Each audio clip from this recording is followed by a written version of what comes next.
jërëjëf doyen si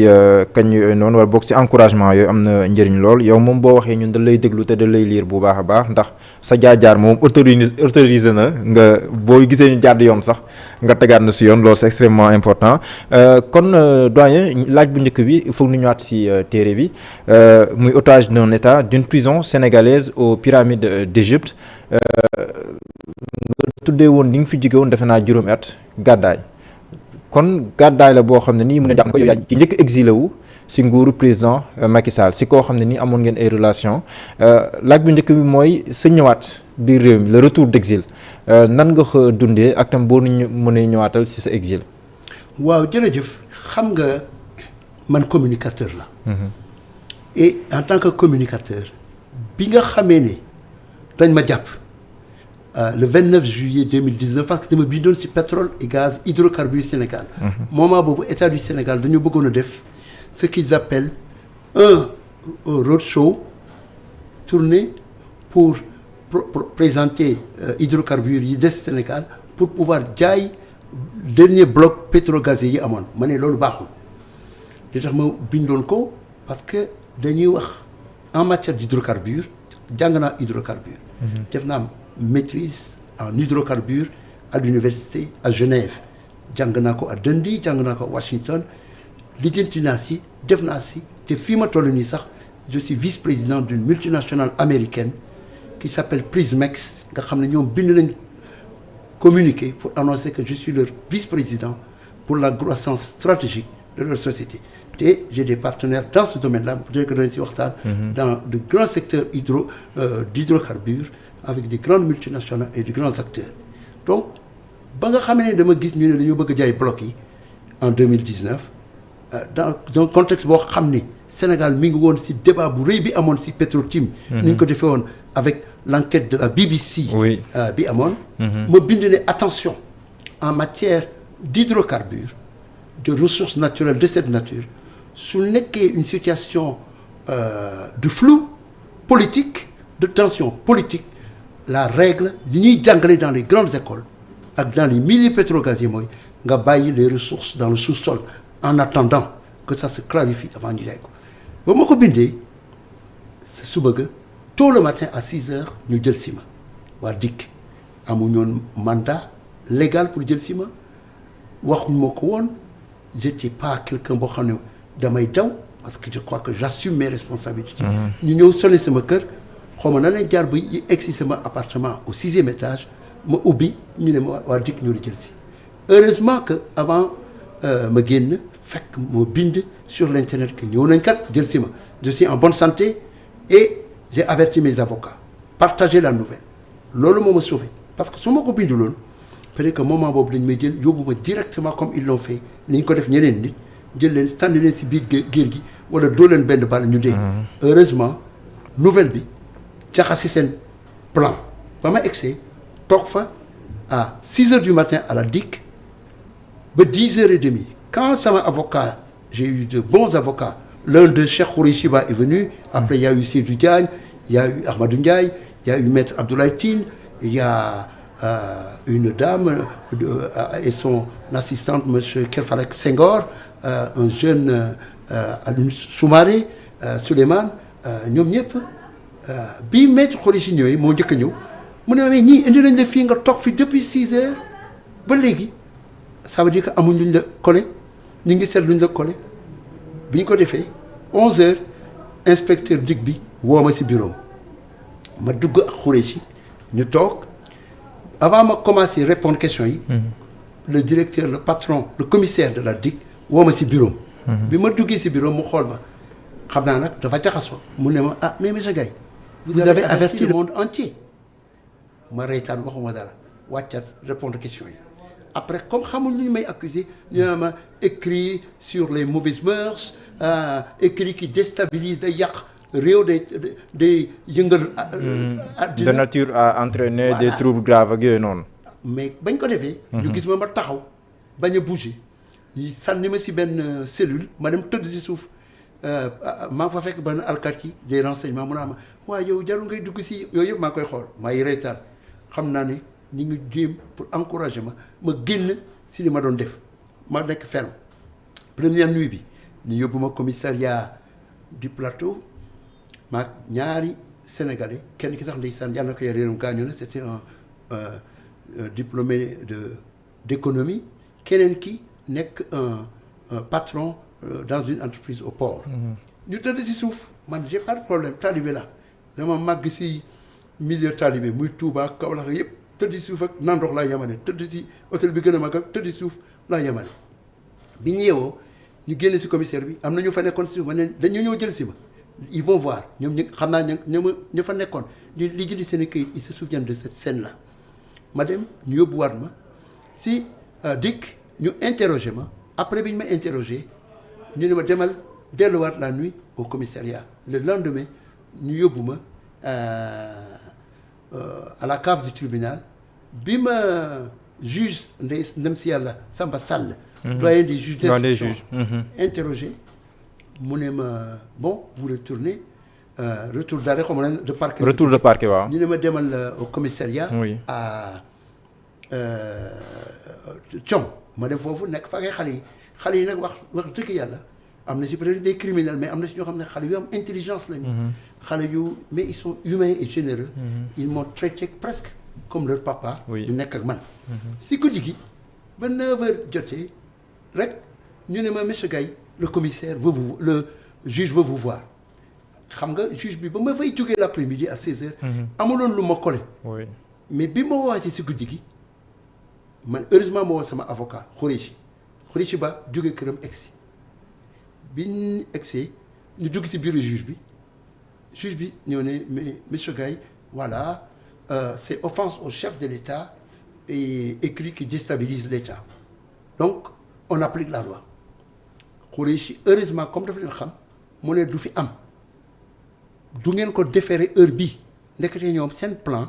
mooy nañ ko déférer dans la nuit ndekete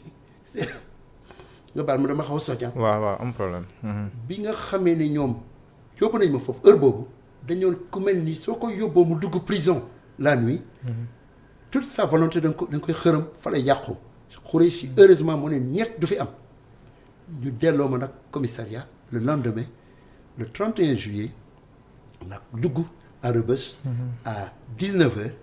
au lieu ñu jël ma dugal ma comme les détenus politiques dans une pièce normale ñu ne kii daal il faut casser sa détermination sa résilience sa volonté nañ ko dugal à la chambre 1 boo fa duggee j'ai trouvé une centaine de pères d'yeux qui me regardaient di ma doon xool à disons 20 heures pratiquement à cette heure-là dans l'obscurité comme des lucioles ay xam nga yooyu gunóor yooyu xam ne ñuy am bët seen bët yi moom mooy feeñ daal waaw maanaam daal bët yi rek nga doon gis daanaka ak léegi nag ma gis ay cigarettes mu fay taal ma gis ay baluchons à droite et à gauche dans l'insécurité totale ma ñëw egg si taxaw xamul ñu ñuy def ma taxaw ñëpp kenn amul place ba ma taxaw ba 22 heures ki nga xam ne moo nekk si buntu bi nga xam ne moo fa tëdd ni ñuy wax mooy chef de chambre un certain Dabo condamné à 23 ans pour avoir fait des crimes ayant entraîné mort d'homme mu jékki-jékki rek fëgg sama tànk ni ma tëddal ma bett leen dañoo foogoon ni damay xatraay wala def dara man talibé laa encore ni ma la ko wax diggante Touba Darou Salaam Kaolack yooyu laa màggee dem naa si dëkk àll yeeg yëpp xam naa ko fàttewuma si dara moom ko waxee rek foofu laa tudd si suuf ne Allah akbar laa njëkk a wax bi ma duggee si pièce bi bi waxtu tëdd jotee ma tëdd nelaw ba yeewu suba teel le lendemain li ñu tuddee paquetage la wala yow dundoo pa man defuñu ma paquetage waaw mais si suuf laa tëdd mais espace bi ndax xawoon na espace réduit laa tëdd oui xam nga loolu amul dara heureusement bi may ñëw mais mënoon nga dëpp di dippeeku daanaka non mais indi naa benn njëganaay ma teg sama bopp l'essentiel c'était ça man fu ma teg sama bopp rek quel que soit l'endroit fu mu mën di doon rek danaa nelaw ma nelaw ba yeewu mais j'étais déterminé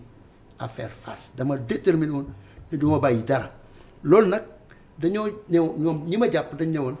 su ngeen jàppee Adama ñaari fan ñetti fan dana fa salit day loof te dana nangu luñ ko wax foofu la ñu juumee parce que man nanguwuma ku may noot et ñu jaar par tous les moyens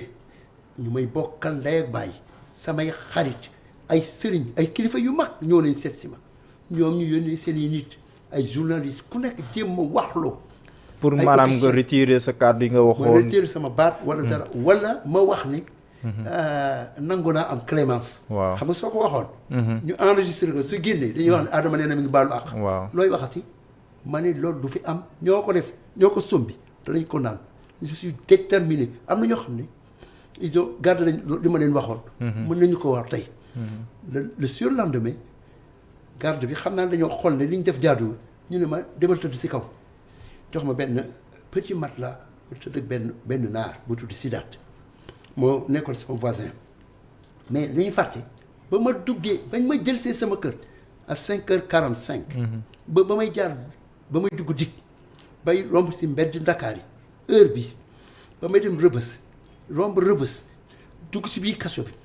la nekk foofu yëpp ba si biir Rëbës la fa nekk yëpp laa capté sama bopp ba nga xam ne li ma raconté si livre bi soo ko liiree téere bi la xew Rëbës yëpp loo xam ne mosu faa am laa nettali xam naa ne ki nekk directeur Rëbës soo ko laajee dinañ wax kii est-ce que dafa yoroon enregistreur wala dafa yoroon big di bind déedéet xam nga journaliste foofu c'est le réflexe journalistique moom moo c'est ñëwaat le réflexe lépp laa noté amul dara lu ma fàtte dara xam la wax dara tous les réflexes nit ñi nañu tëddee ña fa dee naka lañ doon traité gars yi naka la avocat yi di comporté naka la cellules yi sont l'histoire de cette prison lépp laa nettali fii de ma tête laa ko mémoriser donc ñu téye ma fa du 29 juillet 2019 au 20 septembre ba nga xam nañ ne du ma dellu gannaaw parce que bañ ma yóbboo si juge d'instruction bi sur le fond juge Samba Sall ba mu toogee ak man ma ànd ak sama 5 avocats j'ai dit aux avocats noppi leen bu leen wax ñoom sax dama leen a bett parce que ñoom mosuñu gis client buy défendre boppam ni ma ne posez-moi des questions rek léeg-léeg posez-moi des questions ba ma commencé di wax juge bi commencé loxo ma ne ko si li nga dugg na nga ko attan na nga ko mën parce que Macky Sall dana si feeñ dana jóge des chefs d'État d'Afrique de l'Ouest lii ak lii muy commencé di lox ba mënatul toog moom ngay raconté sax à partir de la page 85 yaa ngi ñëw bi nga jàkkaarloo ak moom ak pressentiment bi nga xam ne nii moom nga njëkkoon am absolument donc ba ma génnee foofu ñu xam ne du ma dellu gannaaw Malick Sall bi nga xam ne moo doon taxaw si mbedd mi di wax naan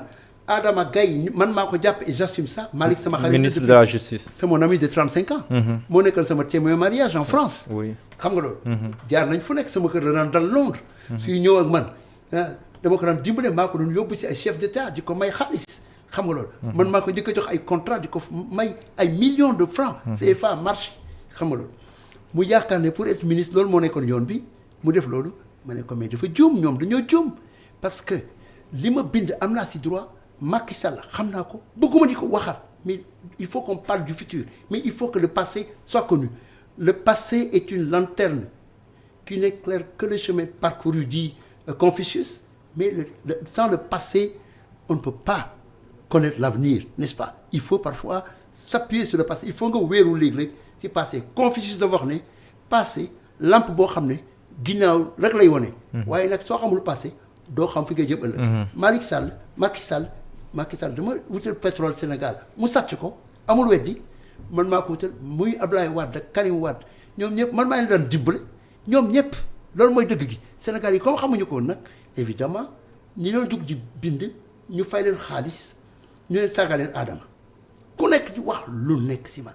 du journaliste amul lu ñu waxul jarul ma koy répéter fii encore waaye nag defe naa ne yàlla suñ boroom mi nga xam ne moo mën lépp moo def li nga xam ne àdduna yépp gis nañ ne ah kii de moom ñi ñoon wax si moom lu dëgg ba nga xam ne Ablaye Wade Abdou Diouf seen bopp ñoom ñaar ba ñuy négocier l'an 2000 pour def la transition au pouvoir man mii lañ jaar amul keneen du général Lamine Cissé du Babacar Touré du keneen man la Abdoulaye Wade toogal les yeux dans les yeux wax ak man Abdoulaye Wade Abdou Diouf si boobam même chose donc xam nga il faut que le pays apprenne à connaître l'histoire ce qui s'est passé malheureusement quand la presse ne joue pas son rôle entre guillemets de médiateur médiateur honnête ce qu'on appelle en anglais honest broker nga xam ne di joxe information bi en fin de compte qui sommes-nous pour connaître n'est-ce pas ou nous défendre on n'a pas cette capacité là d'accord nga ñibbi si réew mi c'était important nga ñëwaat si ni nga dund kaso nga dem juróomi at. waaw dem Égypte notamment nga ñibbisiwaat nag. bi nga ñibbisee alternance am nga ñibbisi bi nga ñëwaatee sa réew Adama doyen lan nga yëg. xam nga première chose il faut ma wax la tax ma dem exil. xam nga bañ ma jàppee ma gis ne société bi demoon nañ ba bëgg a gëm li nguur gi doon wax ma gis ay frange importante société bi di bind di wax si man di wax yoo xam ne du woon man xam naa ko te xam olof ne nag ku ñëpp tifli nga tooy ma xam ne man moment bii mënuma défendre sama bopp ma ne la seule chose mooy il faut ma génn pour raconter ma part de l'histoire il faut ma génn nekk foo xam ne mën naa nekk en sécurité pour raconter li nga xam ne si sama gëm-gëm moo nekkoon dëgg boo xam ne amoon naa ko war koo wax waa Sénégal yi loolu moo tax ma dem exil xam nga li nga war a laaj mooy pourquoi nga dem Égypte xam nga Égypte c'est pas un pays de sécurité ou de droit et de liberté xam nga àddina dafa doy waar xam nga àddina dafa doy waar am na yoo xam ne wax dëgg yàlla rek moo koy dogal man bi ñu ma jàppee j'ai des amis am na ay xarit yu nekk si àddina bi yëpp yoo xam ne dañoo yëngatu ku nekk seet li ngay def moom sama benn xarit Camerounais bu nekk Washington Samuel Tonkam Samuel yaakaar ne mën na defal lu baax si man Université Maryland nga xam ne dama fa jànge bi nekk Washington nga xam ne ñoom dañ ma fay contacter avant ñu jàpp ma pour ouvrir des campus en Afrique d'école de politique publique c'est la meilleure école de politique publique aux États-Unis avec Harvard ba ma ñooñu waxoon loolu ma ànd fa ak Samuel bi mu déggee ne da jàpp nañ ma rek mu woo leen ne Adama jàpp nañ ko xam nga Amérique su ne waxee jàpp nañ ñi day foog ne c'est un escroc wala dafa def lu bon dañuy yaakaar da nga def lu garaaw moo tax waaw ñooñu ñi nga xam ne dañu bëggoon a invité pour mu ñëw bind fa ne kon boog nañ teg seen tànk si suuf yàlla def quelques mois avant ñu jàpp ma nekkoon Abu Dhabi à une conférence ce qu'on appelle les débats stratégiques de Abu Dhabi boobu waa ñoo ma invité 4 autres personnes ñi avec ñoom lañ bëgg a def partenariat entre Abu Dhabi et le reste du monde dañoo invité à Washington Mr Robert le fils du grand journaliste de Afrique Asila tur bi da fàtte naa sant bi nga xam ne c'était le conseil de Barack Obama pour les questions de sécurité ancien patron de International Crisis Group moom moo ñëw pour représenter Amérique ñu invité la Sorbonne pour représenter la fameuse université Sorbonne mu représenter Europe ñu invité l'Académie des sciences sociales de Chine pour me représenter la partie de la Chine et ñu invité benn boo xam ne c'est l'Inde et pour l'Afrique ñu invité ma bi ñu ma invité ma ñëw ñu commencé def débat bi nii et il y a eu une partie boo xam ne il y avait la partie du Moyen-Orient incluant l'Égypte ñoo waroon a wax ma gis parmi les intervenants le fils de Ismaël Fahmi nga xam ne moo nekkoon président premier ministre de l'Égypte du temps des Nasser et autres et je vois un autre Amadou Moussa secrétaire de la Ligue arabe et je vois un autre qui s'appelle monsieur Korani ma ne mais ce Korani là ça me rappelle quelque chose ma ñëw laaj ko est-ce que c'était pas vous le Korani qui était venu ñu jàngale ñu ba ñu nekkee CESTI un cours. CESTI fii la doon jàngal. de Canada la nekkoon. Université de Montréal mais en 1978. dafa ñëw defal ñu fi cours au CESTI mu ne ma man la donc man je devais également faire un panel pour l'Afrique subsaharienne avec un Mauritanien stratège qui est un spécialiste des questions stratégiques ak man bi ñu defee panel bi après. Monsieur Korani m'a dit Adama on aimerait vous inviter en Égypte noonu la affaire bi jógee mu ne je suis à l'université américaine du Caire qui est une grande université ñu ne bëgg nañ dafa invité yàlla def nag ma ne ko d'accord xam nga rek man chaque fois qu'une opportunité possible su ñëwee damay wax d'accord bi ñu defee loolu lan laa def ma dem ñoom ñu bind ma ne accepté invité nañ la bi ma nekk ci biir kaso bi ba mu ñëw invité devant le juge ma toog ak juge bi Cheikh Khoureyssi passe ma téléphone am ma xool rek sama internet parce que soo nekk ci biir kaso bi doo am internet ma xool gis ne waa Égypte yi ñu ngi may woo ma xam ne Amérique bi yàqu na ma ne Égypte su ma génnee dinaa ñëw parce que sama xel moo doon bind livre yi loolu moo ma yóbbu Égypte loolu tax ma dem fa gàddaay bi nag pour man c'était un acte de communication c'était pour yokk doole li nga xam ne laa bëggoon a wax ci àdduna bi loolu moo tax ma dem defi ko après nag au bout de 5 ans ça a été des années yoo xam ne de lutte de sacrifice d'effort pour vivre gagner sa vie maintenir ses relations garder la tête hors de l'eau nga xam ne doo baisser la garde parce que parfois pendant que tu combats il y a des gens yu dul comprendre dañ lay l'état du Sénégal mayoon na la jàmm jamono jooju. mënu la may jàmm parce que état ñu ngi la doon topp. da nga koy sentir du fës xam nga nit ko lay topp du fës la preuve février 2022 bi ma demee Égypte Macky Sall dafa jaar au mois de janvier 2022 boole ma ak ñoom bi ma ñëw dañ ma bëgg a arrêter heureusement que j'ai trouvé un vol 2 heures après génn réew mi su ma toogoon foofu une nuit rek si géej gi lañ may sànni le Nil xam nga loolu mais ñu moon jàmm mais ce qui était plus grave à l'intérieur du pays xam nga y a diverses formes d'assassinat d'une personne assassinat physique am na mais l'assassinat bi nga xam ne moo gën a grave mooy assassinat character assassination comme on appelle psychologique ñu lay tam dëmm ñu wax lu nekk sa kaddu day dem ba mujj gi du stable nit ki sax pour ñu gëm la ndax dañuy wax ne il n'est pas stable il n'est li ñu lay wax ji dafa doy waar ba nga xam ne pour xeex bi ngay wax am da nga koy multiplier moo tax tout le temps que j'étais là dama xamoon ne awma droit à la plus petite erreur faay bu ndaw bu ma def fu ma taxawee place boo xam ne waruma fa taxaw wala lu ma def loo xam ne nuru na waruma koo def rek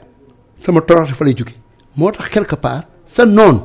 dana la jubbanti dana tax ba nga xam ne nga gën a moytu da ngay teg sa tànk fi nga ko war a teg donc loolu laa def ba nga xam ne dinaa ko au bout de 5 ans et j'ai mené le combat j'ai contribué à exposer wane adduna bi yëpp c'est quoi Macky Sall son régime les tueries qui avaient lieu ñi ñi rey li nga xam ne mën naa ko bind ci ñi nekk biir Sénégal mënuñu ko bind wala wax et yàlla may ma alhamdulillahi rabbil alamin ma nekk en bonne santé pour que bis bu nekk ma mën a yeewu 5 heures du matin si obscurité bi si lëndëm gi di bind parfois day nekk des textes longs mais rédigés rapidement parfois il y a des coquilles mais je tenais à publier xam na wax l'écriture fii ma bouée de sauvetage moo ma dimbale parce que nit su weetee rek soo moytuwul bopp bi départ benn ñaareel ba da ngay dem ba mu yàgg ngay xalaat yu doy waar ndax mën nga jékki-jékki fi nga tëdd nga ne waaw man fii su ma fi dee woon nan la yaa mën naa fi dee ba nëpp fii mar d'Italie kañ lañ ko yëg kenn du xam kan nga mel ne da nga doon taxawal alors que yow yaa ngi ni mëne combat bu sérieux donc tout cela bi ma ko defee bi nga xamee ne la élection yi jege si na j'ai pris position j'ai expliqué malgré toutes les prises de position intellectuelles yi nga xam ne xam nañ ma ko bi nga xam ne il s'agissait de voter je dis attention il y a pas de choix il faut faire un vote utile moo tax ma bind ne un vote utile et j'ai écrit le 21 mars 2024 le choix Bassirou Diomaye président et j'ai expliqué pourquoi c'était important je ne l'ai pas dit pour lui jeter des fleurs ni quoi que ce soit parce que il fallait que le pays sorte n'est-ce pas de l'impasse du bourbier bi nga xam ne si la nekkoon waaw mais sa dikkaat si biir réew mi bi nga ñëwee nooyuwaat ngelaw bu Sénégal loolu ban njëg-yëg la si koo xam ne nii sénégalais nga daanaka sa cursus yëpp li si ëpp solo fii nga xam dafay laataa ngay dem bitim réew xam nga gis nga foo dëkk si àddina bi sa réew moo la gënal ce matin dama gis benn xale bu nekk Maroc un informaticien sénégalais daf ma bind ne ma doyen vous vous souvenez de moi en 2021 vous m'avez encouragé à poursuivre mon travail mes études et tout mais de ne pas oublier mon pays parce que foo dëkk rek foo nekk rek sa dëkk moo gën mu ne wax dëgg yàlla le conseil là content naa si loolu et c'est ce que j'ai dit après tous les jeunes sénégalais que j'ai rencontrés donc bi ma ñibbisee Sénégal première chose d'abord c'était une détermination li ñuy wax en bon français advienne que pourra fais ce que doit advienne que pourra lu mënoon a am nangu naa ko xaw ma woon ndax nguur gi sama ginnaaw def nañ ay complot def nañ ay plainte def nañ lu nekk pour essayer de fagagal ma mais dama noonu lu mu si mën di doon rek nangu naa ko waaye xam nga yàlla suñu borom encore une fois si agir lépp a yomb bi may egsee policiers yi comme dama ko doon defee avant dañoo tamponné sama passeport facilement ba may ñëw di jàll facilement lañ ma ubbi bunt bi ñu nekkoon foofu yëpp taxaw ne kaa ñu jël photo ak yow j'ai trouvé vraiment de là une ambiance bon enfant ba may génn tamit même passé vers la douane l'un des responsables est venu et m'a dit monsieur Gaye ces jeunes ne vous connaissent pas passez donc alhamdoulilah rabbil alamin j'étais content moo tax ça se voit d'ailleurs j'étais tout sourire et je l'ai dit en des mots encore plus frais et senti que je pourrais le dire aujourd'hui avec le recul. D'accord doyen nga